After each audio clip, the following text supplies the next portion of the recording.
Well, a chilling threat from the leader of that gang, believed to have kidnapped those 17 missionaries, now saying in a new recording he will kill them if his demands are not met. Marcus Moore is in Port-au-Prince. This morning, the head of the 400 Mawozo gang, believed to be responsible for kidnapping 16 Americans, issuing an ominous threat, saying if he doesn't get what he wants, he will put a bullet in the head of the Americans. Wilson Joseph, the man you see in the blue suit, threatening to kill the American and Canadian hostages if he's not paid $17 million, $1 million per hostage. Joseph also threatening the chief of police and prime minister, saying, quote, "I will make you guys cry blood." U.S. officials now investigating that video. This as instability in Haiti escalates. Protesters setting tires on fire in Port-au-Prince, massive street signs being used as barriers to block the roads. Michigan pastor Ron Marks saying one of the families was part of his congregation, and he heard from them on a daily basis until the kidnapping. The father of the group was there to teach other church leaders in Haiti. These are like children and grandchildren to us, besides being part of our church family. Marcus joining us from Port-au-Prince now. So Marcus, what's the U.S. government doing now in response to this new video?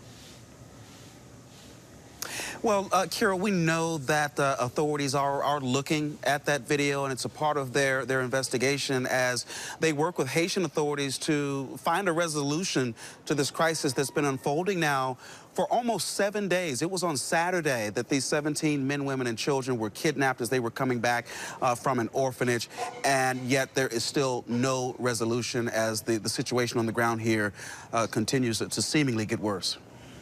And you've been there now for several days. Can you tell us any more about what it's like there, how the situation has escalated? Do we know anything about these images, this young man that we are seeing who says he's the leader of this gang?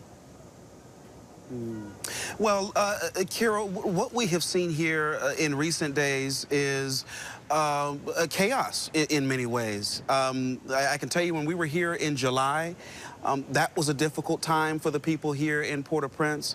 And fast forward 3 months later to today, and it has gotten worse. We had a vantage point over the city yesterday, and you look across the horizon, and there were, throughout the entire day, these different pockets of acrid smoke rising into the air, and reports of people not being able to traverse to different parts of the city, and because protesters were burning tires, and there were reports that rocks were being thrown at vehicles, and that even some vehicles were seized. So that gives you a sense of how volatile the situation has been here, and it remains so. But the thing about Port-au-Prince and about Haiti is it is a very fragile place and highly unpredictable. Today, things have remained relatively, remained calm from where we are this morning, but everyone knows that could change very quickly, and that's one of the reasons why the U.S. Embassy has put out a new alert to Americans here in the country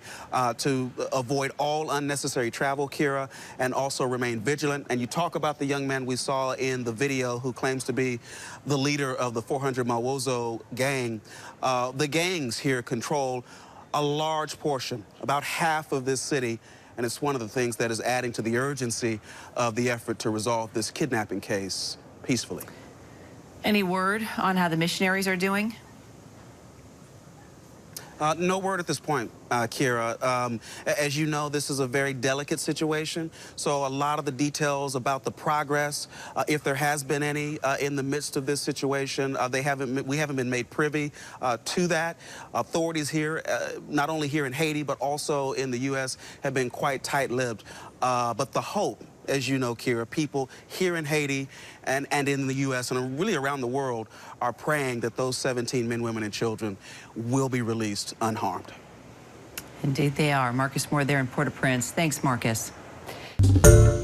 Hi, everyone. George Stephanopoulos here. Thanks for checking out the ABC News YouTube channel. If you'd like to get more videos, show highlights, and watch live event coverage, click on the right over here to subscribe to our channel. And don't forget to download the ABC News app for breaking news alerts. Thanks for watching.